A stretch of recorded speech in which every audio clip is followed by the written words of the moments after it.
moment of silence.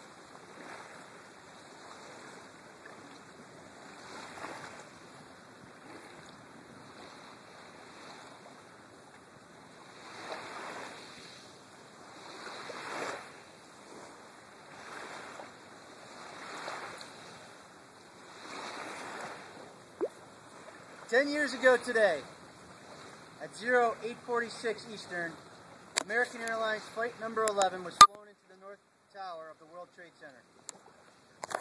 This was the start of a sequence of events that would change our lives. Some of the men standing before you enlisted or re-enlisted because of the events that day, knowing full well the consequences of their enlistment would likely mean deployment and sacrifice. It is fitting then that on the 10th anniversary of 9/11, these men will take their oath of re-enlistment while on deployment to Egypt, knee-deep in the Red Sea. Gentlemen, raise your right hand. I state your name. Do solemnly swear. That I will support and defend the Constitution of the United States. Against all enemies, foreign and domestic. That I will bear true faith and allegiance to the same. And that I will obey the orders of the President of the United States. So help me God.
O'Malley. Host.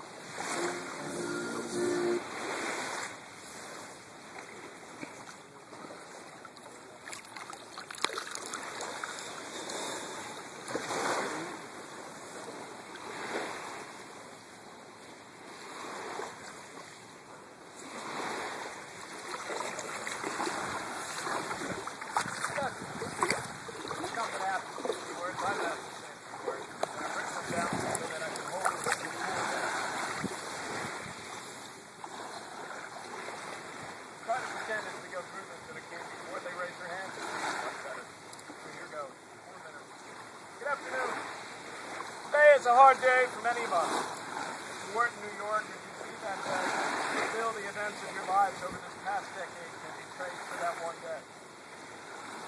I am not here to talk you out of re-enlisting, but as you prepare to take the oath of enlistment, let me be the last to say, you don't have to do this. You've done enough. Let the next shift take this one. You've probably already heard this from your wives, girlfriends, and parents. Perhaps even your children, tired of multiple deployments, and told you, you don't have to do this. You've done enough. Let the next shift take this one. As someone privileged to have spent half of his life as a New Yorker, but not against them, I wanted to share with you today the story of one of that city's great heroes, Mike Hawley. Mike was typical of a certain breed of New Yorker. Athlete, altar boy, camp counselor for people with special needs. Long before the Army wrote down their values, put them on a keychain, Mike Smith, loyalty, duty, respect, selfless service, honor, integrity, and personal courage. His toughness and courage were balanced by gentleness and compassion for the least of his brothers. While we were not close friends, I can say that I was privileged to be in the same circle of friends in which his mission seemed based on an ironclad name and a vicious sense of humor. And though I did not know everything about him in his short life, I knew enough. For when I first met him, he was awaiting admission to train for the only job he ever wanted. Towards that end, he trained his mind and his body for success every day. Like you, Mike was somewhat single-minded in his choice of career. From a very early age, he wanted only to live a life of service. Unlike you, Mike's dream, from a very early age, was to serve in the fire department of the greatest city in the world. At 26, he got his wish. He entered on duty with the FDNY, the only job he ever wanted, and the only one he would ever have. 10 years ago today, the lives of Mike and 342 of his FDNY brothers were cut short by 19 individuals with depraved ideologies, never known the slightest hint of courage or compassion.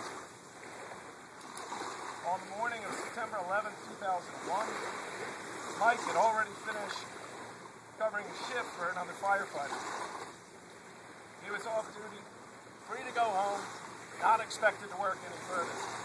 But he stayed. Maybe he checked equipment, maybe he helped clean up. I don't honestly know what minor task he busied himself with that day, but it doesn't matter. He stayed because he loved it, and he was proud to serve with men such as himself. Much later that morning,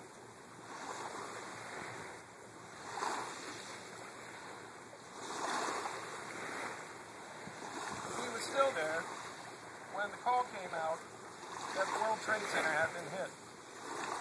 While none of us here know what the next 3 or 6 years will bring for us and our country, be assured that Mike and his brothers knew what they were getting into that morning, and they made their decision. At his wake, I was told that as the men on shift and assigned to Rescue 4 prepared to roll out to Lower Manhattan, they told Mike, "You don't have to do this. You've done enough. Let the next shift take this one." Mike refused and sped into Manhattan, knowing the certain risk and paying the ultimate price. I can only hope that throughout your Army careers and all the days that you wear this uniform, you will remember his story of sacrifice. When you think you've had a difficult day or the Army is demanding too much, and the flies and the sand and the heat seem to be too much to tolerate, I hope you'll remember this fine young man who gave all on that awful day. And I thank you all for your indulgence.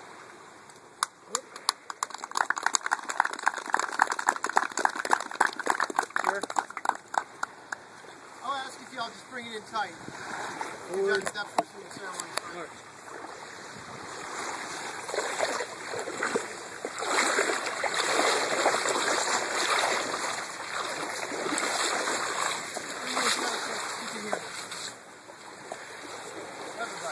Everybody.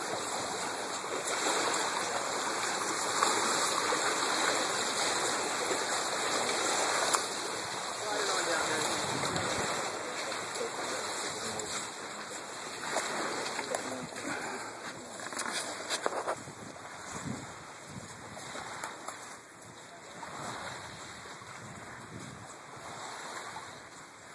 I just have a few words to say.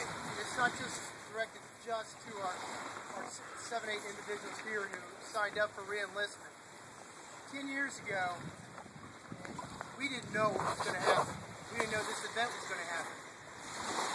For some of us, as early as the 24th of September of that very same year, we've been mobilized in some status.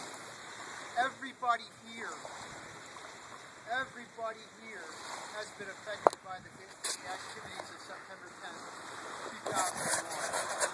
Whether you realize it or not, whether you're wearing a patch on your right arm or not, we are here because the situation is all forces are needed. Otherwise, they would not need the reserves in the sign-up for the National Guard doing rotation. Otherwise, they still stick with the 6-month rotations they did with the active.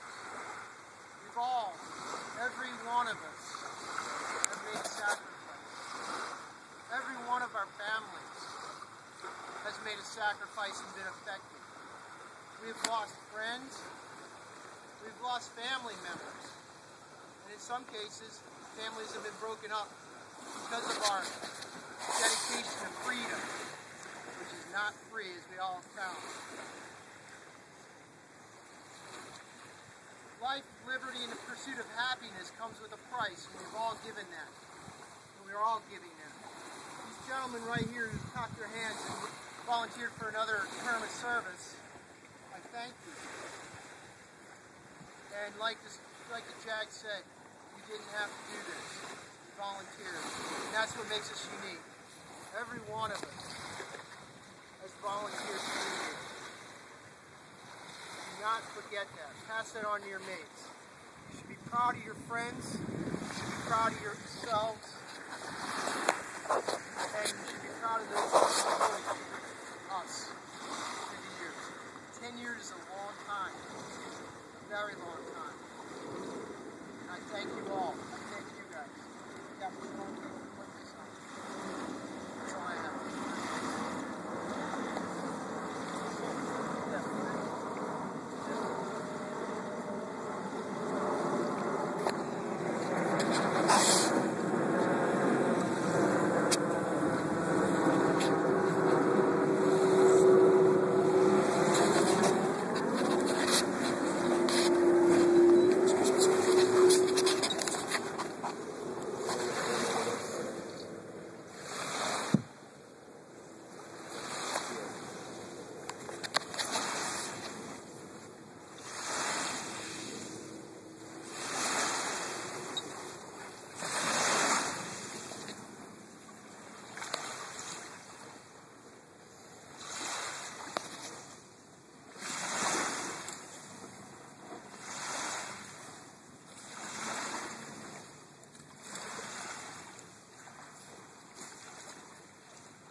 Present this flag to the junior enlisted soldier at today's enlistment ceremony. The flag that flew during their reenlistment. A big round of applause for all these gentlemen.